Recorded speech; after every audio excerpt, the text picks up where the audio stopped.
converso com o secretário executivo da Controladoria Geral da União, José Marcelo. Obrigada, doutor José Marcelo, por aceitar nosso convite. Boa tarde, Thaís. Eu que agradeço o convite e a oportunidade de falar um pouquinho da experiência que a CGU vem tendo nesse assunto relacionado ao teletrabalho. E é justamente a nossa pauta de hoje que merece atenção. Nós sabemos que, junto com a pandemia, os desafios do home office estão atormentando muitas pessoas. Há pouco aqui conversávamos, eu até brinquei, que são crianças, são animais e a rotina da casa que nos assombra. A experiência da CGU tem sido muito feliz com relação a isso. Eu gostaria que você começasse compartilhando essa experiência conosco. Thaís, a gente começou, a nossa experiência com o teletrabalho começou em 2015. A gente fez alguns pilotos relacionados principalmente às atividades pontuais.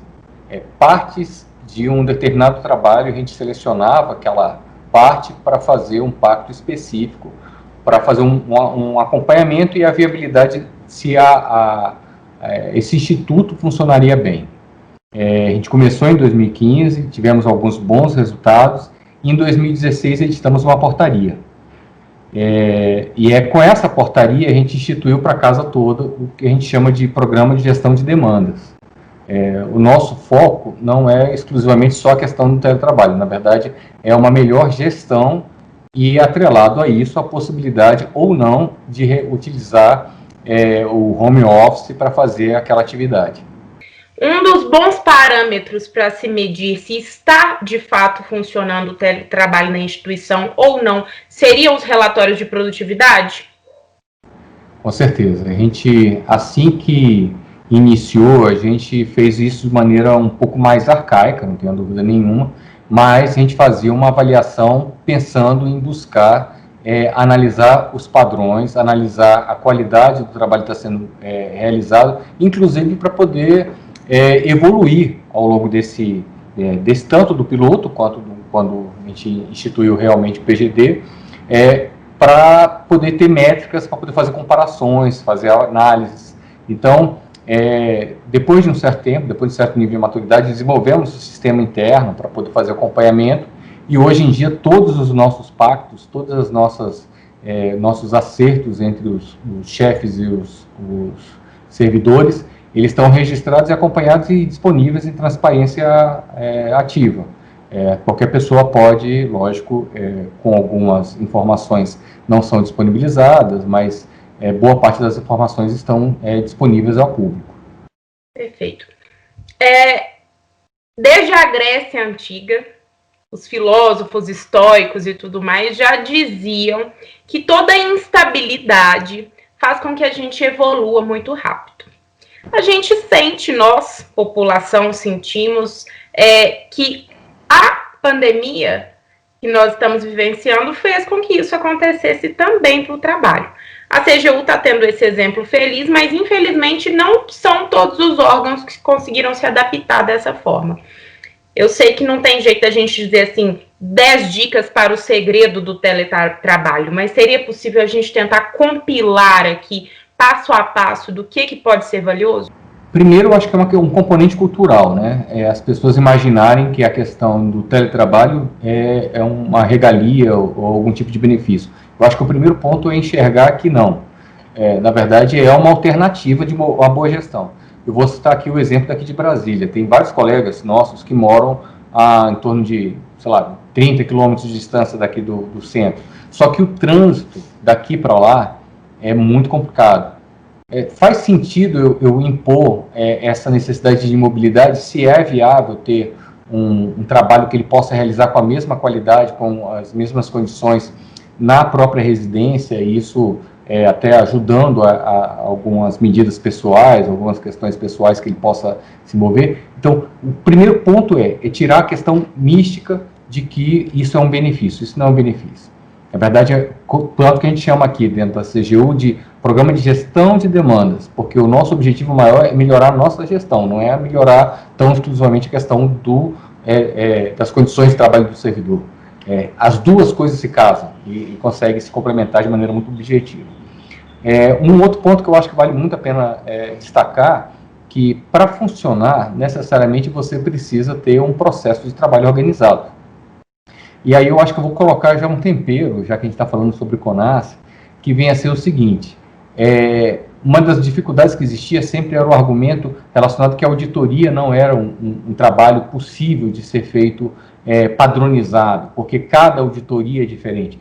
Nisso eu concordo plenamente, porque, lógico, não tem como comparar uma auditoria que a gente vai fazer numa unidade menor com, por exemplo, fazer uma auditoria no Banco do Brasil, por exemplo. São tamanhos diferentes, complexidades diferentes. Mas o processo de trabalho é muito semelhante. Você tem um planejamento, você tem todo um trabalho de campo, você tem um trabalho de relatoria, você tem um trabalho de discussão do relatório e até mesmo o acompanhamento dessas recomendações. Então, isso é muito semelhante e é possível você colocar isso dentro de um mesmo padrão relacionado a um projeto. O que a gente turbinou nessa situação? É que a gente leva em consideração isso na hora de fazer os nossos pactos. Se eu tenho uma equipe que ela vai fazer um trabalho mais complexo, e ela, necessariamente ela vai precisar de mais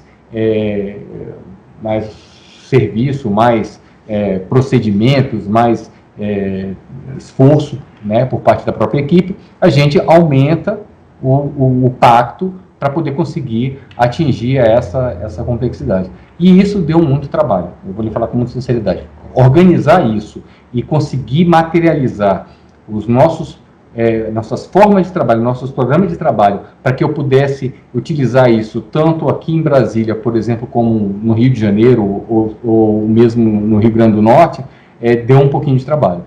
E esse foi, eu acho que, o grande salto que a gente conseguiu evoluir.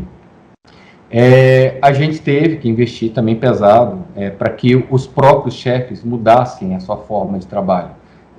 Uma coisa lógico, você está ali vivenciando, encontrando o servidor o tempo todo e você vendo ele dentro do ambiente de trabalho. Outra coisa é você conseguir gerenciar ele a certa distância. Iniciá-lo à distância é complexo porque requer, lógico, um grau de supervisão, acompanhamento do que realmente está sendo feito, e também tem que ter um grau de resposta muito ágil. Assim, o chefe ele acaba sendo demandado o tempo todo por toda a equipe, então ele precisa ser rápido nesse processo. E aí a gente casou com outra iniciativa que a gente teve, que foi o que a gente chama de escritório digital, que é o uso pesado da parte de tecnologia para reuniões, para guardar as informações, para trabalhar de maneira colaborativa. Então, a gente, com esses dois investimentos, a gente conseguiu dar um salto de qualidade razoável dentro da casa. Perfeito. Então, aí seriam alguns pontos que deu certo aí, que pode dar certo nos outros órgãos também, né? E aí, há algumas semanas, eu escutei até um colega, o Rodrigo Fontinelli, que é controlador-geral do estado de Minas Gerais, falando que é nessa hora que se diferencia o bom gestor do mau gestor, e até tem uma relação com o que você acabou de colocar. Uma coisa é trabalhar ali na proximidade e a outra coisa é trabalhar à distância. Como o gestor deve se comportar nessa hora para que o trabalho flua? Porque a gente sabe que depende de uma conduta ética do servidor, mas também é necessário que o gestor tenha ali uma nova dinâmica com o servidor. Qual seria essa dinâmica ideal? O primeiro ponto seria, na verdade, a franqueza no início mesmo do trabalho, de como é que vai se processar o trabalho. Ou seja, você vai celebrar um pacto e todo mundo tem que estar dentro da mesma linha, tem que ter o mesmo entendimento do que vem a ser o resultado realmente que se espera e como é que vai ser conduzido. Isso é extremamente importante, por quê? Porque a gente dá uma certa flexibilidade. Assim, vamos tirar a questão hoje em dia da pandemia, mas vamos pensar que há necessidade, por exemplo, de eu fazer uma fisioterapia em um determinado horário. A partir do momento que eu tenho toda essa possibilidade de fazer isso à distância, eu posso tentar adequar o meu horário de trabalho junto com a fisioterapia que eu tenha que realizar, sem que isso interfira em absolutamente nada. Eu tenha a tranquilidade de realizar minha fisioterapia tranquilamente. Mas eu preciso combinar. Se eu tenho um chefe e esse chefe precisa de várias vezes interagir comigo, ou precisa interagir com o resto da equipe, eu preciso que isso seja acertado, para evitar tanto o constrangimento do servidor, de ter de se tentar alcançá-lo e não conseguir, como também frustrar em relação à questão da atividade do próprio trabalho. O trabalho precisa ser dinâmico, então ele precisa fluir de uma maneira bem objetiva. Então, por conta disso, a primeira coisa que eu acho que é primordial nessa história toda é conversar. Conversa inicial de como é que se irá processar o trabalho. Segundo ponto, importantíssimo, que vem a ser a questão do acompanhamento. O chefe necessariamente precisa estar sempre buscando saber informações, quais foram as dificuldades que aconteceram, problemas que possam acontecer, se tem alguma coisa que está impactando. Às vezes pode até ser um assunto que seja uma questão pessoal do servidor, que por sua vez aconteceu um problema e ele teve que, não pôde conseguir cumprir aquela tarefa, e aí vai ter que ser repactuado, vai ter que ser reanalisado como é que ele vai conseguir cumprir isso. Principalmente quando a gente pega um trabalho complexo, como a auditoria, que às vezes demora um mês e meio, 2 meses, 3 meses, 6 meses. Então, assim, se não houver um acompanhamento de como é que está acontecendo isso, lá na frente vai ter um problema sério, um problema de gestão, inclusive. O que vai acontecer? O cara não entregou, e aí? Quais são os efeitos? Ele recebeu para poder fazer um trabalho e, no final das contas, acabou não cumprindo. Então, com essas duas ações de fazer um bom acompanhamento e fazer um bom pacto inicial, uma clareza de como é que vai ser gerido, a gente consegue reduzir bastante o nível de problemas e as discussões que possam haver durante a execução.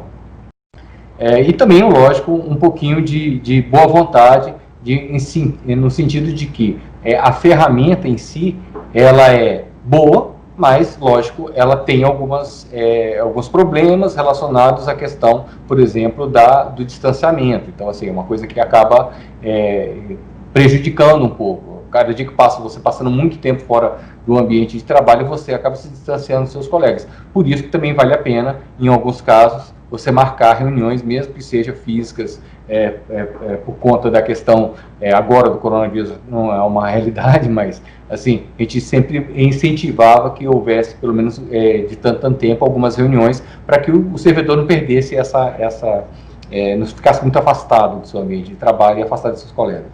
Muito bom. Controladoria Geral da União de um lado e aqui um Conselho Nacional de Controle Interno. Controle, ética, compliance. E a nossa postura, a postura do servidor nessa hora, porque a gente sabe que apesar do controle existir, ter as suas macrofunções, no mundo ideal, essa ideia do ser ético, ele é um processo interno também. Como deve ser o comportamento do servidor para que essa cultura mesmo do ser íntegro seja criada no momento da entrega das atividades? Primeiro, assim, a clareza de que... Eu acho que, assim, eu não posso responder isso de uma maneira muito isenta, porque, assim, eu considero que os colegas aqui da CGU, eles vestem a camisa de uma maneira tão assustadora que, assim, é difícil até mesmo a gente conseguir desassociá-lo. O colega, às vezes, pode até estar fora, mesmo assim, ele continua ainda com o sentimento e com essa paixão. Mas, de qualquer forma, o que acontece? Isso a gente pode pegar, principalmente de colegas que sejam cedidos de outros órgãos, que venham para cá e tenham que absorver essa cultura, né? Primeira situação é o seguinte, a percepção de que isso é uma coisa benéfica tanto para o servidor quanto para a instituição. E por ser benéfico também para o servidor, ele não pode destruir essa iniciativa, esse esforço que a gente tem de tentar transformar isso num bom programa de gestão. Então, a clareza de que, por mais que possa ser tentador, por exemplo, não cumprir um determinado prazo, isso vai ter consequência. E como vai ter consequência, pode ser que, no final das contas, ele acabe se afastando, ele acabe sendo proibido a sua participação em outras fases desse esforço. Alguns colegas, e aí eu vou contar um pouco da experiência que a gente já tem passado, alguns colegas têm uma certa dificuldade na gestão de tempo, eles acabam se enrolando um pouco em se organizar e tudo mais. Então, o que a gente acaba fazendo? Meio que fosse um processo de coaching, né? De ficar ali o tempo todo monitorando e tentando ver se ele está se administrando. Ele não havendo possibilidade dele conseguir se gerenciar, a gente acaba até trazendo ele de volta para casa e fala assim, olha, infelizmente você não tem condições de exercer essa atividade dessa forma. E aí a gente bota ele meio que como se fosse assim, de quarentena, para que ele possa aprender.